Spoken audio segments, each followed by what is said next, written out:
পৃথিবীর সবচেয়ে ছোট অ্যাপার্টমেন্টস। এদের আয়তন মাত্র 1.5 বর্গমিটার। আর এগুলোকে বলা হয় কফিন হোম। ভিতরে দাঁড়ানো তো দূরের কথা, ঠিকমতো হাতও মেলানো যায় না। কিছু কফিন এখানকার বাসিন্দাদের কাঁধের চেয়েও কম প্রশস্ত আর শরীরের চেয়েও ছোট। তবুও এই কফিনগুলো একই সঙ্গে বসার ঘর, রান্নার ঘর আর শোঘরে ব্যবহৃত হয়। আবাসনের জন্য হংকং প্রায় 14 বছর ধরে বিশ্বের সবচেয়ে ব্যয়বহুল শহর। প্রায় 2 লক্ষ মানুষের এইসব ঘরে থাকা ছাড়া কোনো উপায় নেই। এটা পৃথিবীর সবচেয়ে ধনী শহরগুলোর মধ্যে একটি। আর আমরা দেখব মানুষ এখানে কিভাবে বেঁচে আছেন। কিছু মানুষকে একটা কফিনেই একত্রে বসবাস করতে হয়, কেউ কেউ আবার নিজের ঘরে ঠিকমতো আটে না।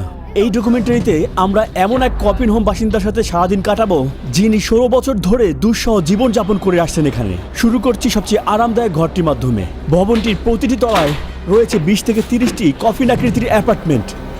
আমি দাঁড়াতেই পারছি না। বিল্ডিংটা শুরুতে এরকম ছিল না। অবৈধভাবে সংস্কার করে তারা এই তলাকেই মাঝখান দিয়ে ভাগ করে 2 ভাগ বানিয়েছে। বেশি মানুষ ধারণ করার জন্য ওনারা জোর করে মাঝখানে একটি বাড়তি তলা বানিয়ে ফেলেছে। তাই এখানে সিলিং এর উচ্চতা খুবই কম।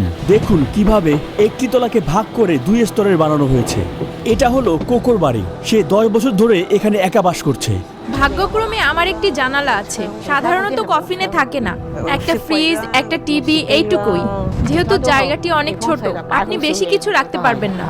মনে হচ্ছে একটি তেলাপোকা রাইস কুকারে আটকে পড়ে মরে গিয়েছে। আমি এই রুমে 3 জনকে মারা যেতে দেখেছি। উপরে মানুষ যখন দরজা বন্ধ করে রাখে, তখন আসলে বোঝা কঠিন যে ভিতরে কেউ মারা গিয়েছে। যখন মৃতদেহ থেকে গন্ধ ছড়ায়, তখন আমরা খবর দেই পুলিশকে। বিদ্যুতের পাওয়ার লোড অনেক বেশি, তাই খুব সহজেই আগুন লাগে। আমরা এখন এই কফিন হোমে যাচ্ছি, যেটা কারাগারের চেয়ে বেশি ভয়ঙ্কর মনে হবে। তার আগে দেয়ালগুলো সরিয়ে ভিতরটা দেখি। এখন দেখা যাচ্ছে সার্ডিন মাছের মতো গাদাগাদি করে রয়েছে ডজন খানিক মানুষ। 75 বর্গমিটারের একটি ঘরকে ভাগ করা হয়েছে 30টি কফিন আকারের ঘরে। এই ঘরে আলো বাতাস ঢোকার জন্য নেই কোনো জানালা। প্রতিটি দম বন্ধ করা ঘরের ভিতরে একটা মানুষ নীরবে ডিপ্রেশন ও দুশ্চিন্তার সাথে লড়াই করে যাচ্ছেন। এখানে 26 জন থাকেন আর গন্ধ সহ্য করা কঠিন। করিডোর এতটাই ছোট যে মই জুতার র্যাক হিসেবে ব্যবহৃত হচ্ছে। Hello hello hello. কতদিন ধরে বাস করছেন এখানে? প্রায় 6 বছর। ও, এখানে আরো একজন মানুষ আছে। তো আপনারা একসঙ্গে থাকেন? হ্যাঁ হ্যাঁ হ্যাঁ। সে আপনার স্বামী? বয়ফ্রেন্ড। তারা এমন জায়গায় থাকেন যেখানে একজন মানুষেরও ঠিকমতো থাকা কঠিন। দেয়ালে ঝুলছে জামা কাপড়, ব্যাগ আর ব্যক্তিগত জিনিসপত্র। বালিশের এক পাশে রয়েছে জিনিসপত্র রাখার তাক। দরজায় ঝুলানো ইলেকট্রনিক যন্ত্র আর তার।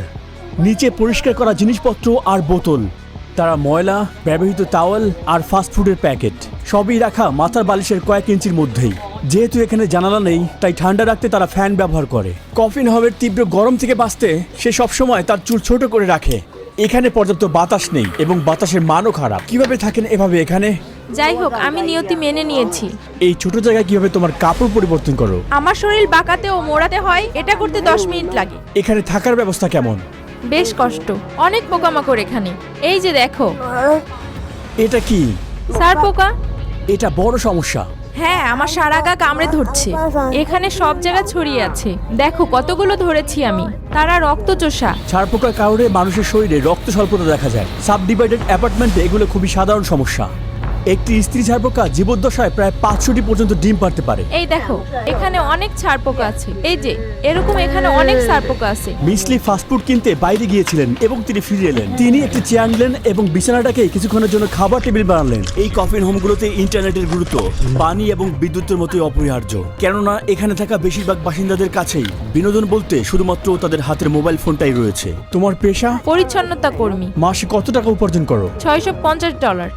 এই কক্ষটির জন্য ভাড়া কত? $320 মার্কিন প্রতি মাসে। মানে 1.5 বর্গমিটার ঘরের জন্যই আপনার প্রায় অর্ধেক ইনকাম চলে যায়। যাওয়ার কোনো জায়গা নেই। এই কফিন হাউজের নিচতলার বাসিন্দাদের অনেকটাই ভাগ্যবান বলা যায়, কারণ তারা এই জায়গাটাকে বিভিন্ন জিনিস সংরক্ষণের জন্য ব্যবহার করতে পারে। তারা এখানে জুতা রাখতে পারে, কাপড় ঝুলিয়ে রাখতে পারে, বলা যায় অতিরিক্ত জায়গা। কিন্তু যারা উপরে বাস করে তারা অনেকটাই অভাগা। তারা সত্যি জায়গা নিয়ে সংকটে থাকে। এই ছোট কফিনের ভিতরে তাদেরকে সবকিছু করতে হয়। এখন আমরা আরেকটি সাবডিভাইডেড অ্যাপার্টমেন্টের উপরে ইউনিটগুলো দেখতে যাচ্ছি। এই